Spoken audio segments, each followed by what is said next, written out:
It's great to be out here. I want to thank Art Laffer for inviting me. It's great to be with Alec. Did you not get the CDC's memo? I don't see you guys complying. And I say that jokingly, but I think that may be a sign of potentially seeking to do more things into the future. And I think it's very important that we say unequivocally no to lockdowns, no to school closures, no to restrictions, and no mandates. Floridians are free to choose, and all Americans should be free to choose how they govern their affairs, how they take care of themselves and our families, and they should not be consigned to live, regardless of which state in the union, consigned to live in a Faucian dystopia in which we're governed by the whims of bureaucratic authorities who care little for our freedom, little for our aspirations, and little for our happiness. No more. We can't let it happen going forward. And I think it's important to learn some of the lessons of what we saw over the past year and a half. There's a number of things I think we can look back on and point to different things that were just total catastrophes. I think a lot of these interventions, almost all of them, were totally ineffective, but they had catastrophic consequences for tens of millions of Americans. And to me, probably the most significant policy failure were the states that kept schools closed last school year. You had a situation where when the virus first hit, traditionally, when you talk about disease mitigation, people would look at schools as a place where it would really foster a lot of spread throughout the communities, and that's certainly true with influenza. So there was a lot of precautionary things done initially, distance learning, all this. But as the data started coming in, it was very clear by May of 2020 that not only were our school kids at virtually no risk from coronavirus, they were not efficient spreaders of it. And so schools, places that had schools open, did not see major outbreaks. And so my view was, we have got to have every parent in Florida, they have a right to send their kids to school in person, and we've got to make that happen. And so we had to do this last summer, and that was at the height of, the Sun Belt has a summer COVID season, as we're seeing now. This was something that we were dealing with in Florida, and the hysteria was off the charts. You had people saying all this stuff. You can't send the kids to school. The teachers union actually sued me to keep the schools closed, and what they would do is they would actually bring coffins and put them in front of our Florida Department of Education building. So it was really, the data was very clear that this is something that should have happened, and obviously from a policy perspective, kids need to be in school, parents need to have an ability, particularly our single mothers. So it was evidence and facts and what was good policy and good for Floridians on one side versus basically hysteria, corporate media narrative, and a bunch of fear-mongering. And it was blindingly obvious that was something we needed to do. So we did it. I remember when we first, some of our first school districts, when they first started the middle of August, you had like these national corporate media come down there, go, oh my gosh, these yokels, what are they doing to the kids and all this other stuff. Fact is, it was good. People are very happy that happened. But just think about the millions of kids who got locked out of school for over a year in certain jurisdictions. So it seems to be like if you have certain God-given rights in the United States, but I guess the right to better yourself through education, if you happen to live in a real deep blue enclave controlled by the teachers union, that's just not something that you have opportunities to do, and we saw that. And I think those lockdowns of the kids and the closures for a year and a half, I think those are going to have consequences, not just months, years, but I think decades from now, you'll be able to trace back problems that emanated because kids totally fell off the radar and fell off the map. And so all it took was leadership. All it took was an ability to kind of go into the fray and fight back on behalf of students and families in Florida. And it was obviously the right thing to do. Fast forward now, and so in Florida, we never imposed mitigation. We didn't impose a mask mandate on anybody the whole time, but on schools, we didn't. we said that school districts have to, do what they think is right. So the result was you had a difference of approaches throughout the state. We're a big, diverse state. That was fine.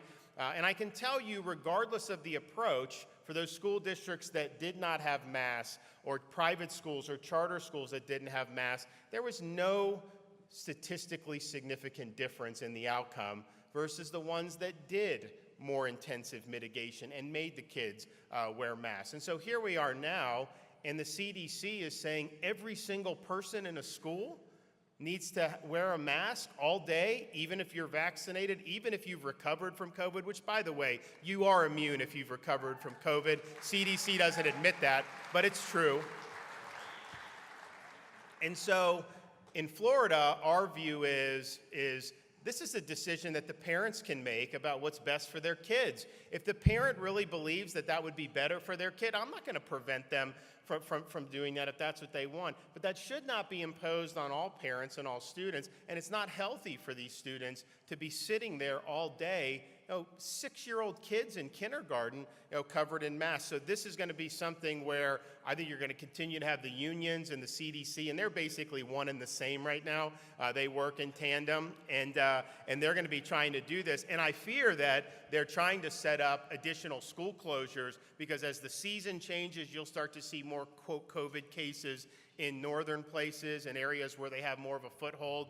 And I think they're setting the stage to deny even more kids in education. So we can't let that happen. Now in Florida, we have robust school choice, so we didn't let that happen. But if it had happened, people would have been able to go elsewhere. And I think you're going to see more and more of that throughout the United States. We are going to probably have, by the time I'm up for re-election, we'll probably have between 200,000 and 250,000 students on various types of private school choice. We have a tax credit scholarship for low-income families, 100,000. I created a new scholarship with the help of Danny in the legislature. So we have a family empowerment scholarship now, which is likely going to probably hit 100,000 kids in a couple years. And then we've got scholarships for kids with special needs. And so you have a lot of folks, a lot of kids who have that. So we have huge amount of folks, and that doesn't even count all the public charter schools we have. We have hundreds of thousands of kids on charter schools. And if you look at a place like where Danny's from, Miami-Dade County, they're the highest performing urban school district in the country, and 70% of the students in Miami-Dade County do not go to their neighborhood school that they're, quote, zoned for.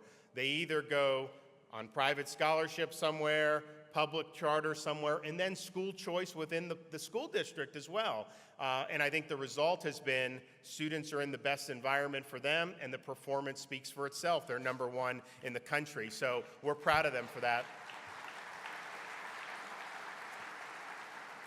So over the last year, Florida chose freedom over Fauciism. We continue to do that. That means having an economy that's open, protecting people's right to earn a living, making sure that people's livelihoods are intact. We were projected to be an economic basket case when COVID first hit because people said, look, no one's going to go, tourism's going to dry up, you're going to have all these problems, whatever. And, I was resolved to make sure that while all these other states just continued to beat people down, lock them down, we would be lifting people up. And so we steadily got people to work. We got the economy going. And as we got into the summer of last year, you started to see it really pick up. And then pretty soon, Florida became the respite for people. Yeah, you have people moving down here, but it's not always easy to just move your whole life.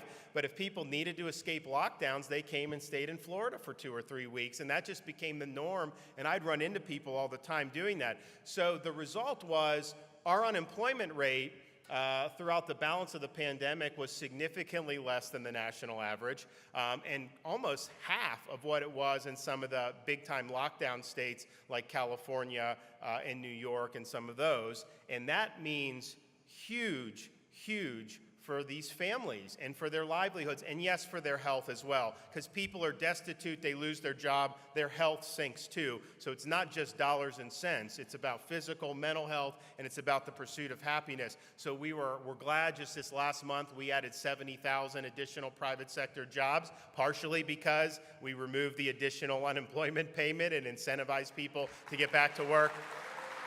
I had 500,000 jobs open sitting there. And so we're going to continue to build off our success on the economy. We're not missing a beat. And our budget was projected to be a total disaster because, again, you're not having people come. We're sales tax driven.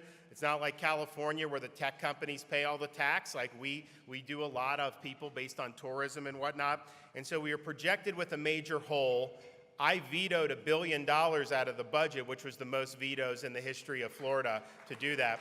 So then we were in a situation where we had stabilized that, but then because of the health of the economy, we're bringing in more revenue, even with the lowest per capita tax burden in the country, because of the underlying incentives that we created for job growth, business, and all that. And so we got to the point where during the most recent legislative session, before the legislature did the budget, they did the estimate for the rest of the fiscal year, April, May, June, which is the rest of our fiscal year.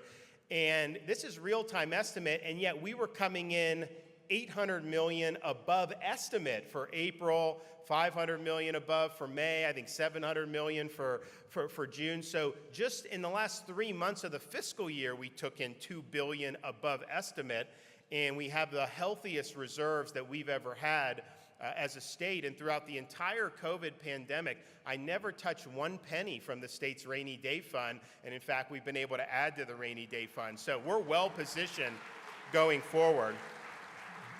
And that allows us to do things. We're a growing state. We got a lot of good stuff on infrastructure that we've had to do. We have stuff with our water resources as a coastal state, a boating state, fishing, very important that we have clean water. So we're doing a lot of good stuff, but we would not have been able to do that had we just decided to lock down the state indefinitely, throw hundreds of thousands of people out of work, and ruin businesses up and down the state. We've done the opposite. I would say most of these folks, not only are they doing good, I mean, in all regions of the state, they'll say, we've never been doing this good ever about what's going on now in Florida. And I think the lesson from it is, and I go back and I look at Eisenhower's farewell address, when you think about how you handle something like COVID. Eisenhower, many remember because he pointed out the military-industrial complex. He's very smart about that. I mean, he was pretty much right on the money. But he also, in that speech, talked about the rise of scientific research intermingled with government funding and government institutions. And he recognized that as a danger. And I think, just as an aside, that's a big problem now, because when Fauci makes these pronouncements, people don't want to contradict him, even if he's wrong, because they fear that they won't get funding in the future. But what Eisenhower was worried about was, okay, you're going to have this, he called it a technological scientific elite, and he said you can't just let public policy be captive to some unelected group of people who are wielding a lot of this power through the research. And he's like, a statesman, yes, take into account what they say. And I'm thinking to myself, this is kind of like the Faucis of their time. You know, you can take into account, but you should actually have a diverse group of views just right there, because there was a lot of scientists who were right on a lot of this stuff while Fauci was flip-flopping. They got it right, and they were marginalized because they were challenging the narrative.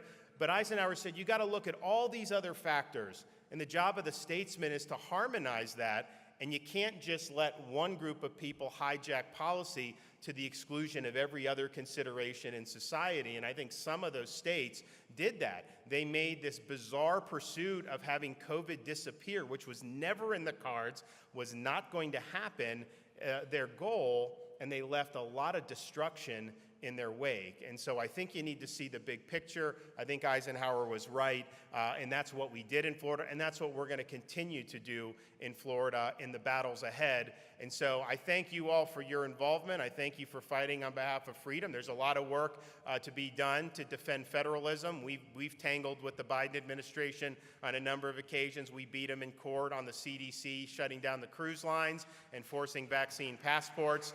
And we're fighting them on the border and on some of the illegals, and we'll keep doing that because I think that there's going to be a lot of battles ahead. But the way it is right now in this country, when you stand for freedom, when you stand for those core values that make America unique, there's a lot of folks that are going to come after you. Corporate media will come after you and smear you. Big tech will likely try to censor you or deplatform, and I don't even need to talk about the bureaucracy and what's going on in Washington right now. So it requires people to have courage. When you're in this arena, understand when you're fighting, you got to be able to take a punch and stand strong. But when you do that, when you stand up for the people that sent you in your offices and they see you fighting and they see you fighting against the grain, man, they will be there for you thick and thin. They will walk over broken glass barefoot to be able to support you. So in Florida, we'll continue to stand firm. We'll be holding the line. We will not back down. And I can tell you this, we've only begun to fight. Thank you all. Appreciate it. Thanks.